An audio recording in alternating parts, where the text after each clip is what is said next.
3절, 4절 그리고 1장 19절 말씀입니다.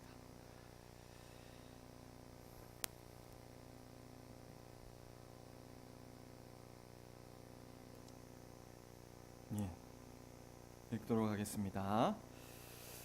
여호수아가 죽은 후에 이스라엘 자손이 여호와께 여쭈어 이르되 우리 가운데 누가 먼저 올라가서 가나안 족속과 싸우리이까? 여호와께서 이르시되 유다가 올라갈지니라. 보라, 내가 이 땅을 그의 손에 넘겨 주었노라 하시니라.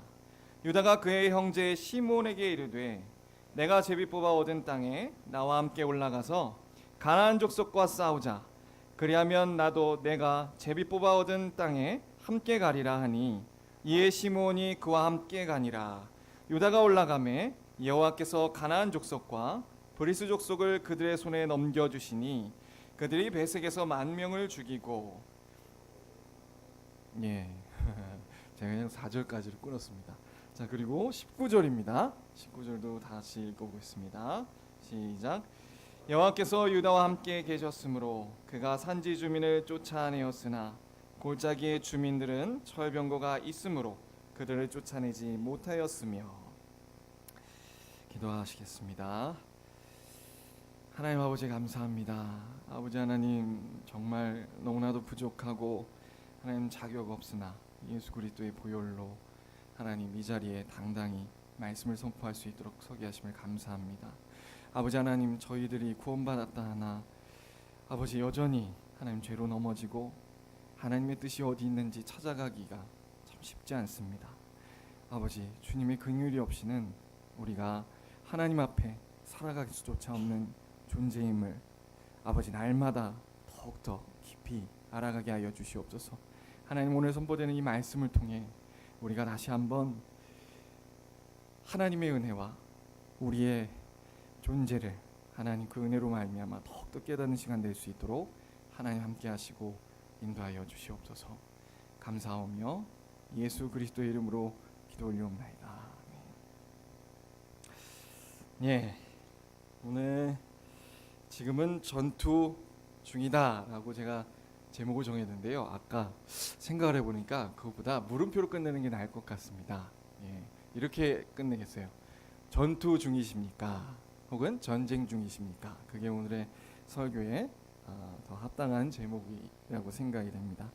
제가 지난 설교에서 사사기의 한 가지의 메시지를 이야기했습니다. 그것은 사사기가 정말 하나님의 백성들에게 위로를 준다는 것이었어요. 굉장히 아이러니하죠. 왜냐하면 사사기는 우리가 알다시피 하나님 앞에 범죄하고 넘어져서 밑바닥의 지경에 이르렀던 사람들이 사사기 전반에 등장하고 있습니다. 그런데 어떻게 위로를 하뇨? 그것은 우리가 어떻게 위로를 얻는가 하면 오늘날도 우리가 사사기와 같은 시대에 살고 있다고 그랬죠. 그러한 눈앞에 펼쳐지는 현실 속에서 나 또한 벗어나기 힘들구나. 그것을 생각할 때 힘들어요. 이리 치이고 저리 치이고. 근데 무엇이 소망이 되냐면 하나님을 위로 삼게 된다는 것입니다. 사사기는 왕이 없으므로 자기 소견대로 행하였던 그 어려운 영적인 암흑 시기에 하나님을 정말 통치를 갈망하고 하나님이 더 내 삶에 나를 다스려 주시고 결국에는 하나님 주 예수 그리스도께서 빨리 우리 가운데 재림하셔서 다시금 나를 소성케 하시고 온전한 저 천국으로 들어가게 해주세요라는 그 갈망이 생겨난다. 그래서 우리가 위로를 받을 수 있다라고 제가 지난 설교에 말씀을 드렸습니다. 그러니까 하나님은 우리보다 더 우리를 더 다스리길 원하시고 우리가 그 죄 가운데 벗어나길 원하시고 하나님의 통치가 온전히 이루어지는 그날이 속히 되길 더 원하시고 계신다는 거예요. 오늘은 이제 위로를 주시는 하나님의 모습을 봤다면 이번에는 다른 측면, 하나님의 다른 측면을 살펴볼 겁니다. 하나님이 얼마나 공의로우시고 하나님이 얼마나 거룩하셔서 우리가 짓는 죄들을 가만두고 보지 않으시는가, 그 부분을 살펴볼 차례입니다. 시작하도록 하겠습니다. 사사기는요 우리의 성화를 말해주는 책이에요.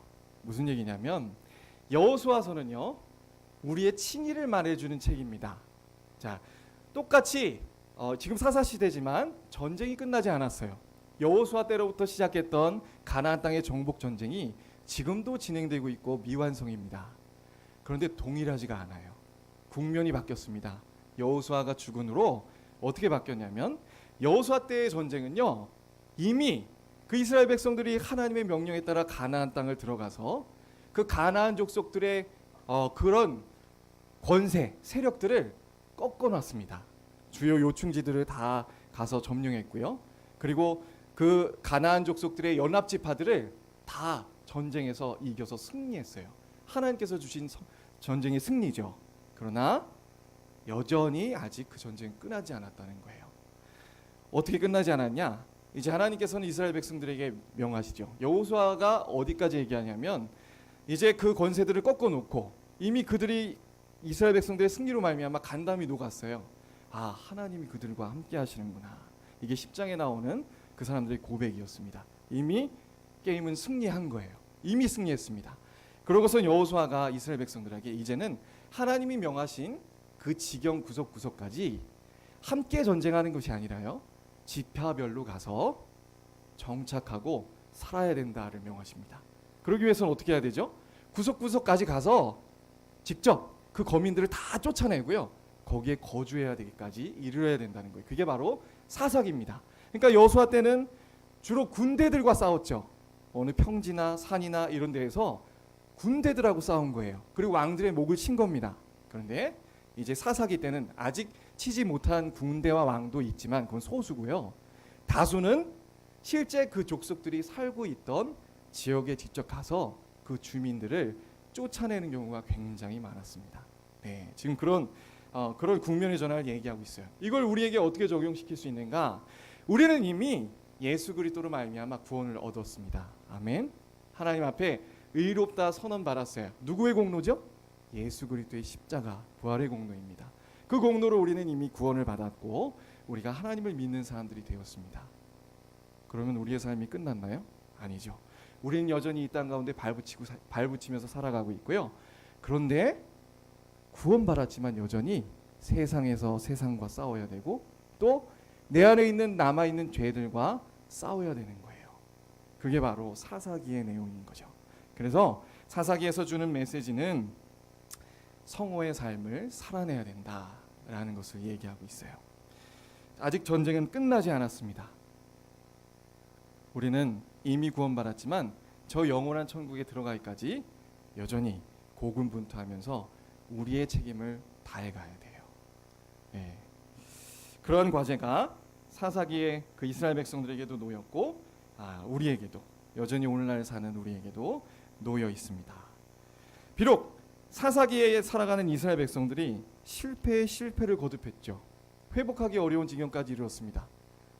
그런데 우리는 그들의 삶을 통해서요, 반면교사로 삼아야 되고 무엇보다 중요한 건요, 우리가 어떻게 살아야 되는가를 알아보기 이전에 뭘 알아야 될까요? 하나님이 그렇게 처절하게 죄를 짓고 자꾸만 배교의 길로 갔던 이스라엘 백성들의 그 죄를 하나님께서 어떤 눈으로 바라보고 계시고 어떻게 그 사람들을 대하고 계시는가, 하나님은 과연 어떤 분인가, 이것을 아는 것이 가장 중요합니다. 그럴 때 우리가 정신을 차려서 우리의 책임을 하나님의 은혜를 의지해서 살아갈 수 있게 되는 거예요. 자, 우리 어떤 일이 있었는지 우리 사사기 1장 1절 한번 보도록 하겠습니다. 1장 1절에 이렇게 얘기하고 있어요. 여호수아가 죽은 후에 이스라엘 자손이 여호와께 여쭈어 이르되 우리 가운데 누가 먼저 올라가서 가나안 족속과 싸우리까. 지금 어떤 장면이죠? 전쟁을 앞두고요, 이제 지파별로 전쟁하는 여호수아가 죽었습니다. 그 이전에는 여호수아를 필두로 해서 여호수아가 하나님의 음성을 듣고 여호수아가 하나님의 명하시는 것을 듣고 이스라엘 백성들에게 전달해서 전쟁을 치루었죠. 근데 이제 그 걸출한 지도자인 여호수아는 없습니다. 지파별로 해야 되는 거예요. 그 장면에서 지금 하나님 앞에 묻고 있습니다. 하나님, 누가 먼저 올라가서 가나안 족속과 싸워야 되겠습니까? 정말 합당한 질문이죠. 이건 정말 우리가 하나님을 믿는 우리가 이 세상 가운데 살면서 던져야 되는 질문과 같아요. 중대사가 닥쳤을 때, 지금 큰 중대사가 닥쳤죠. 이스라엘 백성들은 이제 어떻게 하나님 앞에 전쟁을 치러야 되는가를 묻고 있어요. 누가 올라가야 됩니까? 마찬가지로 우리의 삶 속에서도 여러 가지 문제들이 있죠. 중대사가 있습니다. 우리가 선택해야 될 기로에 놓여 있을 순간이 있어요. 그럴 때 우리는 아무렇게나 행할 수는 없죠. 어떻게 해야 됩니까? 하나님 앞에 물어야 되는 거예요. 하나님, 이런 중요한 일 앞에 내가 어떻게 생각하고 어떤 선택을 해야 되겠습니까? 이것이 구원받은 사람들의 마땅한 도리죠. 그 지점부터 시작하는 거예요.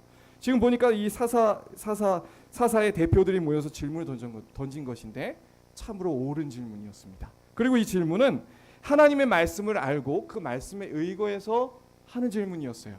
왜냐? 여전히 하나님 말씀에 아직 전쟁이 끝나지 않았고 가나안 족속들과 싸워서 각 지파별로 끝까지 정복하고 정착해야 되는 임무를, 그 말씀을 기억하고 있어요. 그래서 바로 그런 지점에서 질문을 했던 겁니다. 정말 감사한 질문이죠. 성화의 삶의 시작은 묻는 것으로부터, 고민하는 것으로부터 시작되는 것이죠. 자, 그런데 이런 똑같은 비슷한 질문이요, 우리 사사기 20장에도 등장하고 있습니다. 사사기 20장 한번 가보도록 할까요? 사사기 20장 23절입니다. 사사기 20장 23절. 자, 우리 다 같이 한번 읽어볼까요? 시작. 이스라엘 자손이 올라가 여호와 앞에 저물도록 울며 여호와께 여쭈어 이르되 내가 다시 나아가서 내 형제 베냐민 자손과 싸우리까 하니 여호와께서 말씀하시되 올라가서 치라 하시니라. 자, 지금 아까하고 비슷한 질문이 나오고 있어요. 근데 전혀 상황이 다릅니다. 지금 이 이스라엘 백성들이 하나님 앞에 저물도록 울고 있어요. 왜 그러냐면 전쟁에서 패했기 때문인데, 그래서 울면서 하나님 앞에 여쭙습니다. 내가 다시 나아가서 형제 베냐민 자손과 싸우리까. 하나님, 우리가 또 전쟁하러 싸우러 올라가야 됩니까? 얘기하고 있는데 지금 어때요? 누구랑 싸운다고 얘기하고 있죠? 베냐민 족속, 형제 베냐민 족속. 아까는 분명 하나님의 말씀에 따라 첫 시작에서는 가나안 족속이 우리들의 적인 걸 너무나도 다 잘 알고 있었어요. 그런데 시간이 흘러 이제 사사기가 마감되고 있는 시점에서 비슷한 질문을 하는데 누굴 대상으로 싸운다고요? 베냐민 족속, 형제. 하나님 말씀에서 너무나도 어긋났죠. 이 전쟁으로 말미암아 정말 엄청나게 많은 이스라엘 백성, 몇만 명이나 되는 이스라엘 백성이 한 8만 명 정도 되는데 죽음에 이르게 됩니다. 참혹하죠. 우리가 총을 겨누어야 될 것은 이 이스라엘 백성들이 총을 겨누어야 될 것은 가나안 족속이었지만 지금 자기 형제, 동족과 피 터지게 전쟁을 벌이고 있는 모습을 살펴볼 수가 있어요. 그야말로 나락으로 떨어진 거죠. 하나님 말씀에서 너무 벗어나 정말 추악한 모습이 되고만 이스라엘 백성들을 볼 수 있습니다. 전혀 마음에 하나님의 말씀이 없어요. 어쩌다 이런 지경까지 이르렀을까요? 어쩌다. 근데 놀랍게도 성경은요, 뭐라고 하냐면 이 일들이 하루아침에 이루어진 것이 아니다 라고 얘기하고 있어요. 어느 순간 어느 지점에서 균열이 생겨서 조금씩 커졌고 걷잡을 수 없이 발전하다가 바로 이 지경까지 이르렀다는 거예요. 그들의 질문은 하나님의 말씀을 생각하거나 또 하나님의 영광을 위한다거나 하는 것이 아니고요, 자신들의 탐욕에 의해 하나님을 왕으로 삼기 싫은 자신이 왕이 되고자 하는 그러한 마음으로 모여서 전쟁을 치렀다가 질문하는 그러한 모습이 되겠습니다. 자, 그래서 우리는 이제 무엇을 보냐면요, 어쩌다가 이렇게 되었는가, 그것이 1장에 나와 있어요. 그 장면을 살펴보고자 합니다.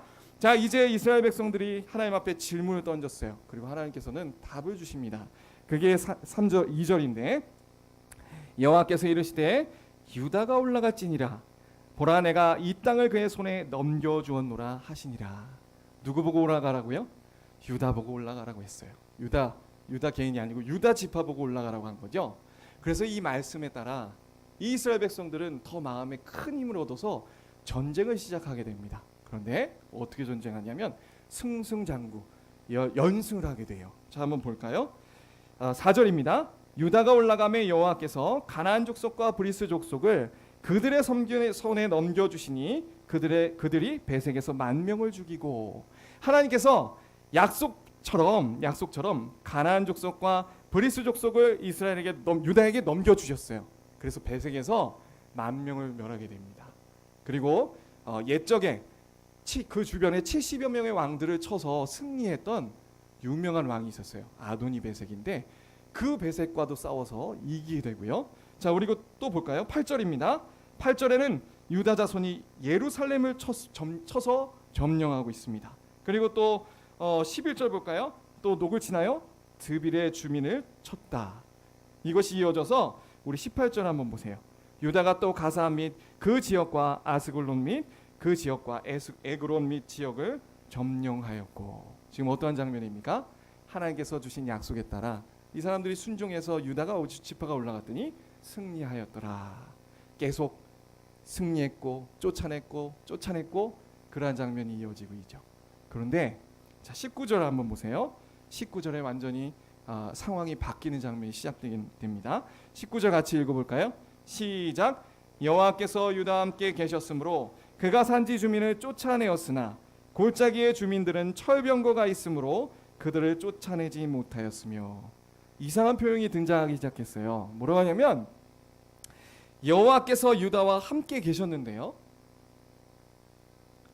산지 주민들은 쫓아냈지만 여호와께서 함께 하셨는데 누굴 쫓아내지 못했다고요?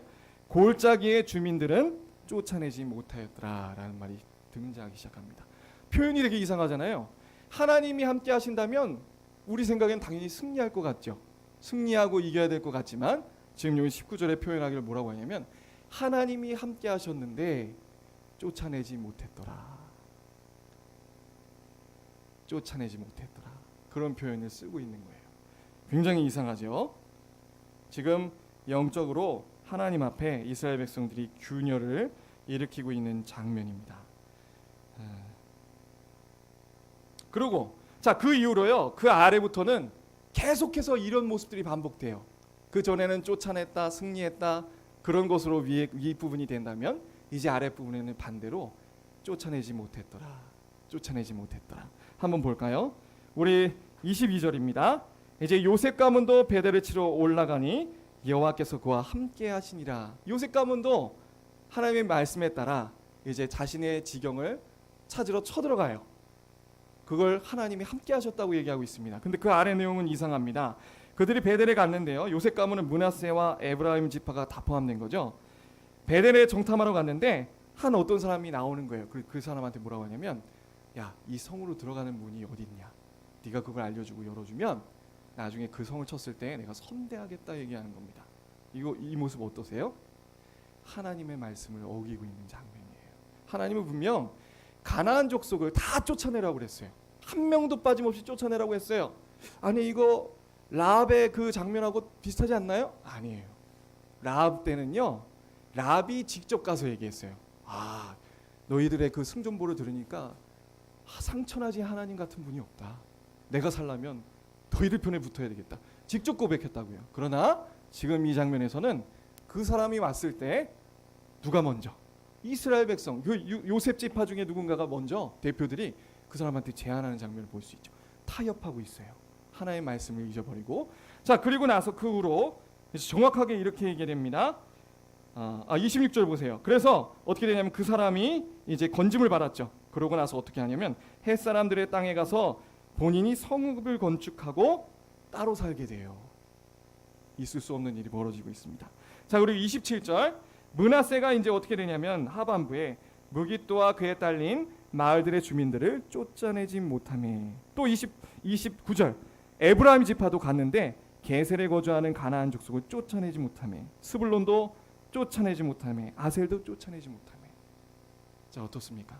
그 19절 이후로 이 사람들이 자꾸만 하나님의 명을 어기고 말씀을 어기고 쫓아내지 못하고 있는 장면이 나오고 있어요.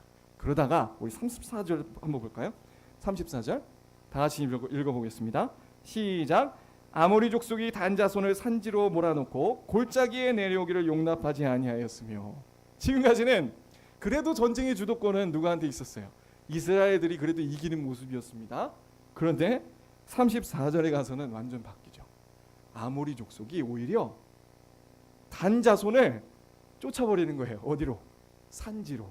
그래서 궁지에 몰아넣고 못 내려오게 만듭니다. 이상하죠? 그 일이 하나님이 함께 하셨지만 그런 일들이 일어났다는 거예요. 어떻게 일들이 일어났죠? 하나님의 말씀보다 환경이 더 크게 보였기 때문이에요. 하나님의 말씀보다 아까 19절에 무엇을 봤죠? 철병거가 더 크게 보였기 때문이에요. 지금 간단한 겉으로 드러난 얘기만 하고 있습니다. 자, 그런데 우리가 이러한 모습들을 보면서 어떤 분들은요, 야, 이스라엘 백성들 정말 믿음이 없다. 어떻게 여호수아 시대 때 정말 요단강이 갈라지고 하나님께서 여리고성을 10번 도니까 무너지게 만드시고 정말 그런 기적을 봤음에도 불구하고 어떻게 여기서 여호수아 한 명만 없다고 해서 이렇게 무너지고 있는가? 그러면서 막 손가락질도 하고 비난하고 정죄하고 나 같으면 그러지 않겠다라고 생각하는 분이 있을 수도 있어요. 그러나 천만의 말씀입니다. 생각해 보세요. 이 시대는 청동기에서 철기문화 시대로 넘어가는 시기였어요. 그런데 이스라엘 백성들한테는 철기가 없죠.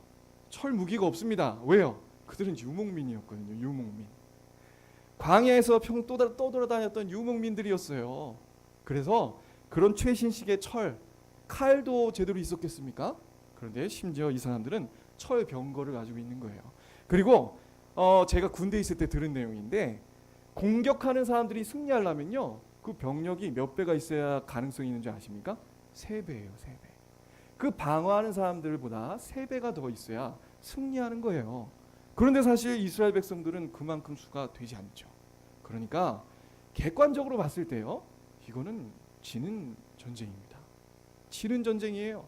하나님께서도 그렇게 얘기하셨어요. 너희보다 훨씬 강한 가나안 족속을 승리케 해주겠다. 자, 우리의 삶에 적용해 보죠.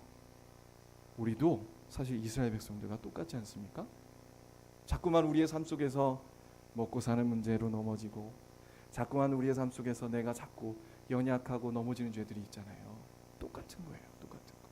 이스라엘 백성이나 우리나 똑같은 모습입니다. 사실 그들을 정죄할 필요가 없어요.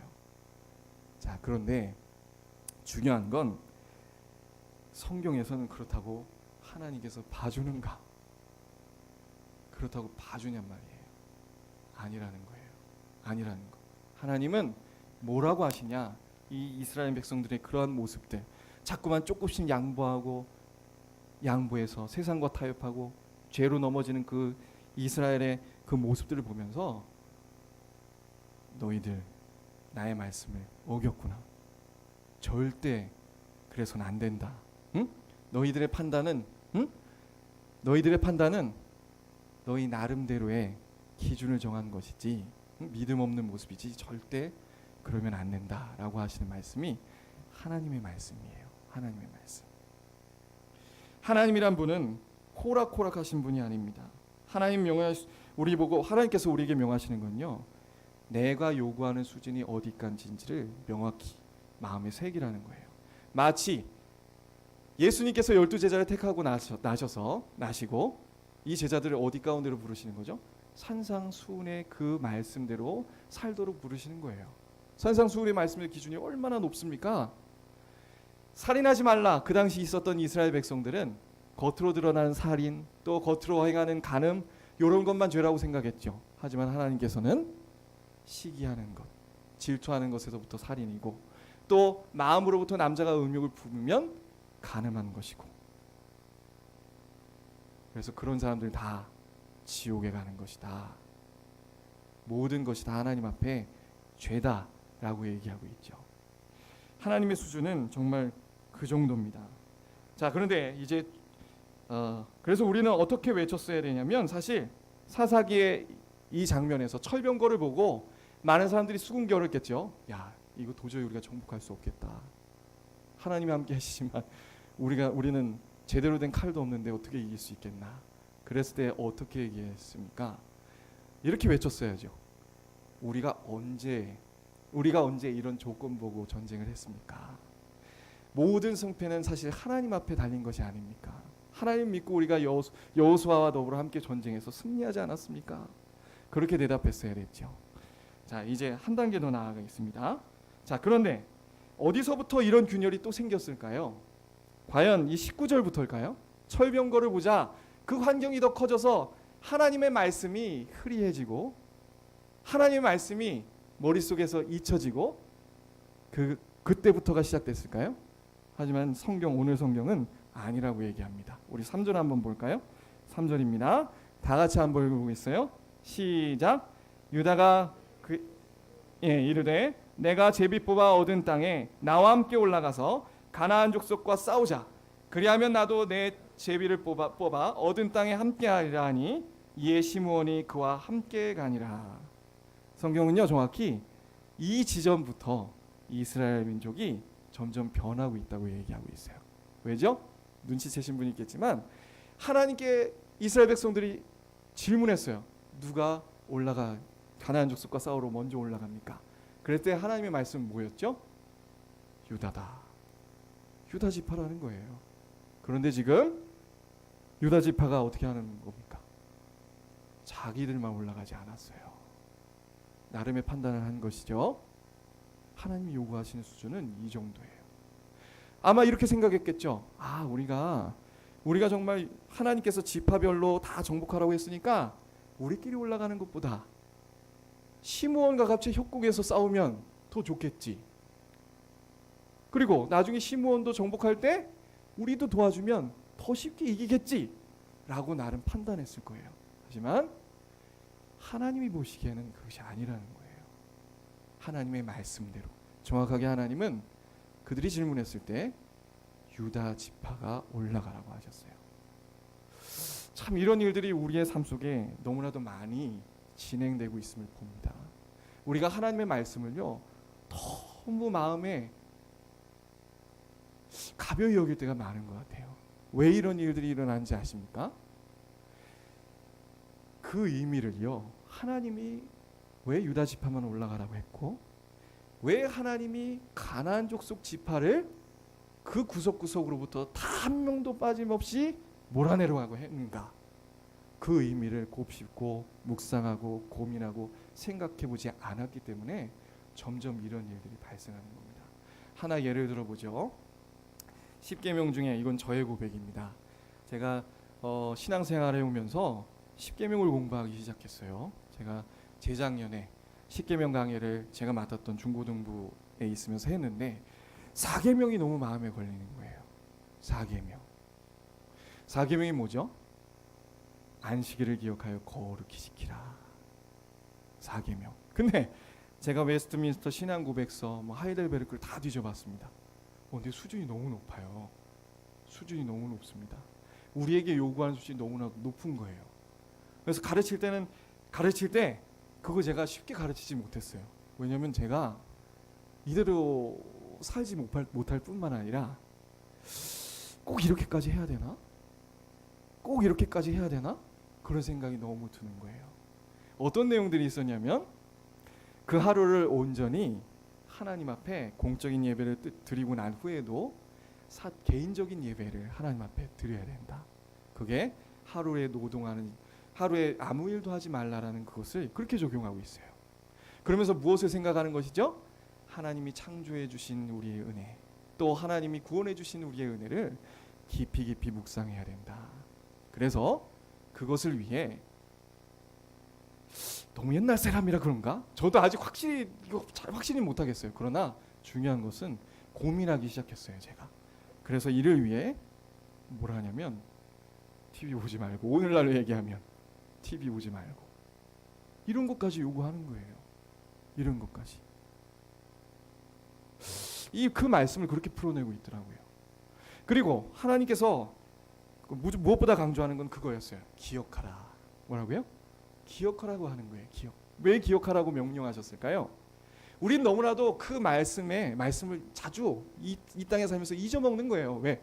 이 땅에 발붙이고 사니까 너무 잊어먹는 거예요. 우리를 유혹하는 것들이 너무나도 많습니다. 주의를 하나님 앞에 온전히 드려야 되는데 그렇지 못하는 때가 너무나도 많아요. 잊어먹고. 그리고 하나님이 요구하시는 수준보다 나름대로 생각해서 여기까지 하면 되겠지 하고 고민하지 않아요. 그러나 하나님께서 말씀하시는 것은 그 수준 이상입니다. 정확해요. 산상수훈을 봐도 정확합니다. 그래서 저도 지금 고민하고 있는 부분이에요. 이 안식이라는 것은 이제 토요일이 아닌 이 주일로 옮겨졌죠. 이 주일을 하나님 앞에 드린다고 하는 것은 무엇이냐면 하나님께서 나를 구원해 주실 것을 믿습니다라는 고백일 뿐만 아니라 내 인생을 하나님께서 책임져 주실 것입니다를 고백하는 것이기도 하죠. 그게 창조의 의미예요. 하나님께서 이를 위해 본을 보여주셨죠. 일을 하신 다음에 일곱째 날에 쉬셨습니다. 그리고 뭐라고 얘기하셨냐면 모세를 통해서 그 안식일을 지키지 않으면 도둑질하면요 그냥 형벌받으면 끝이에요. 근데 안식일을 계명을 어기면 어떻게 하셨죠? 죽이라. 그런 계명은 흔치 않아요. 죽이라. 비록 실제로 오늘날 죽이진 않지만 그 의미는 주일 예배에도 같이 오는 거예요. 그래서 이렇게 적용할 수 있어요. 어떤 사람들은 학생인 경우에 공부를 너무 사랑하는 친구가 있다고 칩시다. 학생이 막 열심히 공부하는 거예요. 근데 어느 날 옆에 친구가 그러는 거예요. 믿지 않는 친구가 야, 또 그 주일 예배 안 나가면 고3 때 고3입니다. 가정합시다. 야, 너 안 나가고 공부하면 좋은 대학 갈 거 아니냐. 그러면 이제 공부를 잘하는 그 친구는 마음에 굉장히 시험이 오겠죠. 진짜 저 애들은 내가 여기 와서 예배드리는 그 순간에도 정말 열심히 공부할 텐데.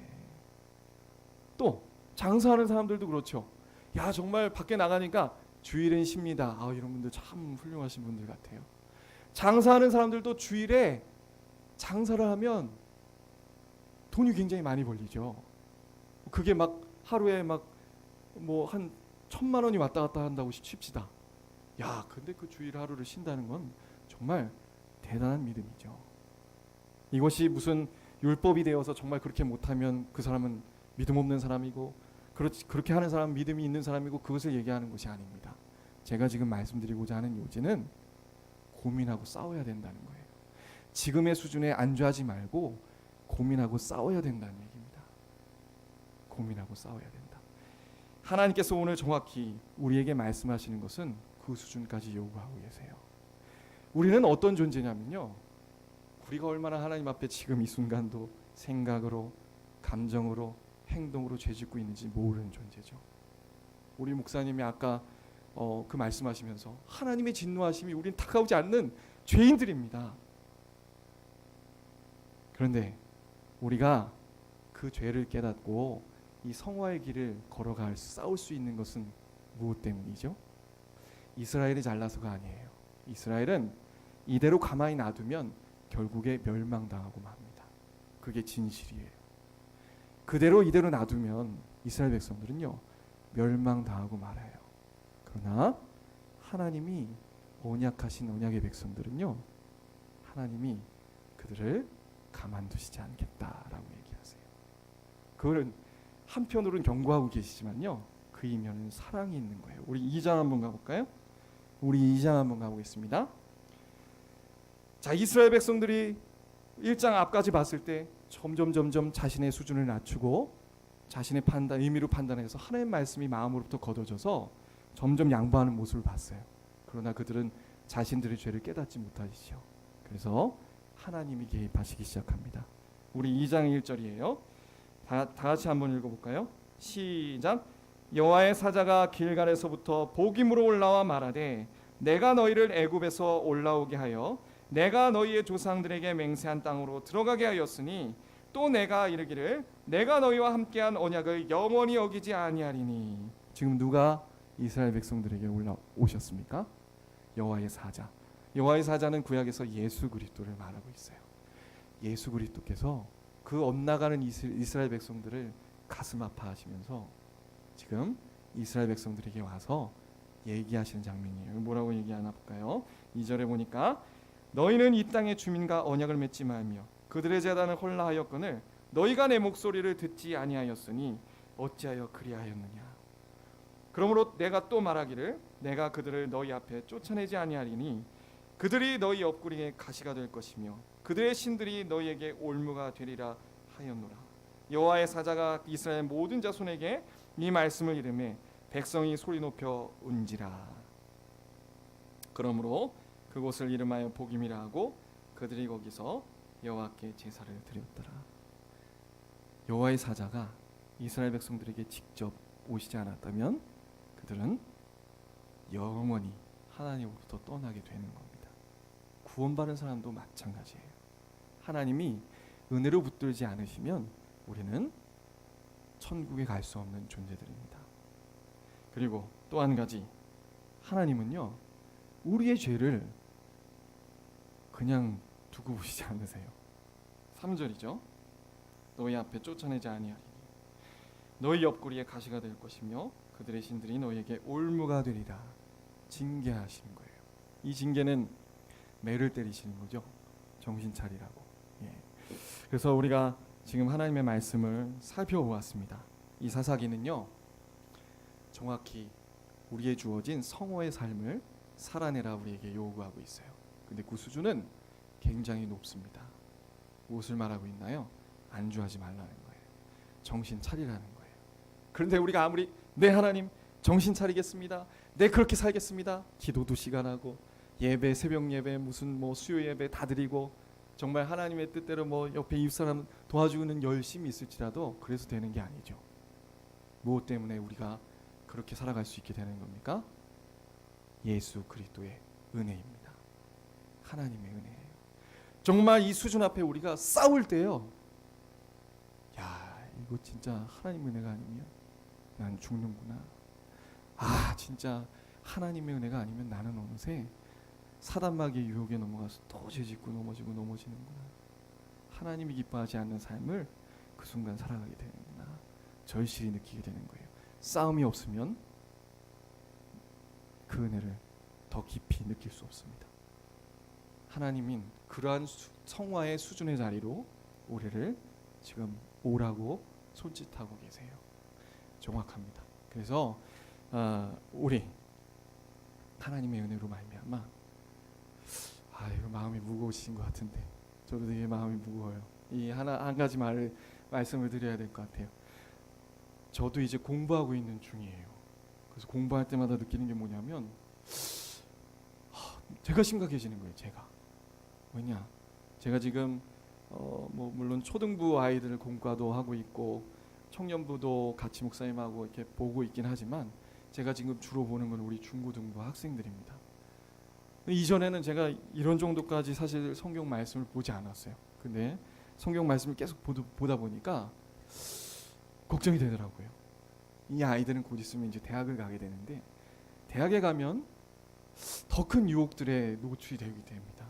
그런데 그 아이들의 마음에 정말 하나님의 말씀이 제대로 심겨지지 않는다면, 그리고 그 아이들이 자신의 삶 속에서 하나님의 말씀을 가지고 정말 진실로 고민하지 않는다면 이스라엘 백성들처럼 엇나갈 수 있어요. 너무 걱정이 되는 거예요. 과연 이 아이들은 집에서 성경 말씀을 보고 있는가? 율법의 얘기가 아닙니다. 사랑하는 하나님을 말씀 속에서 정말 발견하고 만나고 있는가? 자신의 어떤 고민 속에서 하나님을 초청하고 있는가? 그 말씀을 붙들고 아이들은 과연 기도하고 있는가? 그리고 자신이 선택하는 그것이 정말 하나님이 원하시는 길이구나 고민함으로써 확신하며 나아가고 있는가? 아니면 불안 가운데서도 잘 모르는 가운데서도 하나님의 은혜를 구하며 나아가고 있는가? 아니면 그저 자신의 임의대로 판단해서 말씀은 그냥 붕붕 뜬 채로 그렇게 살아가고 있지는 않는가? 걱정이 되더라고요. 그래서 제가 저부터 하나님 앞에 기도했습니다. 하나님 정신 차리게 해주세요. 나부터 정신 차리게 해주세요. 하나님 정말 치열하게 말씀 연구하겠습니다. 하나님. 그리고 내가 정말 그 삶을 살 수 있도록 은혜 주세요. 하나님. 도와주세요. 하나님. 저 아시잖아요. 이렇게 기도하고 있어요. 사랑하는 성도 여러분, 우리 모두가 부모된 자로서 먼저 신앙의 길을 걸어간 선배로서 그 본을 보여주셔야 됩니다. 그렇지 않으면 우리의 아이들은 점점 엇나가게 될 거예요. 이제 다음 주에 살펴볼 내용이 이 내용입니다. 한 세대 만에 그런 일들이 일어났어요. 한 세대 만에. 이런 일이 우리 한국교회 가운데 그리고 우리 상록교회 가운데 일어나지 않기를 하나님 앞에 기도하셔야 됩니다. 기도하겠습니다. 하나님 아버지 감사합니다. 아버지 하나님, 오늘 이 사사기 1장의 말씀을 통해서 어떻게 그들의 하나님의 말씀에서 벗어나 그 지경에 이르렀는지 살펴보았습니다.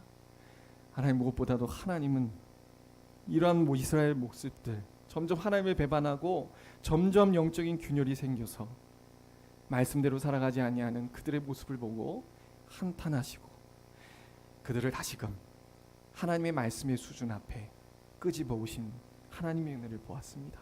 아버지, 우리가 그 사사 시대의 이스라엘 백성들과 같은 죄인들입니다. 하나님의 은혜의 개입이 없이는, 하나님의 긍휼이 없이는 우리도 여전히 그렇게 살아가다가 멸망할 사람들입니다.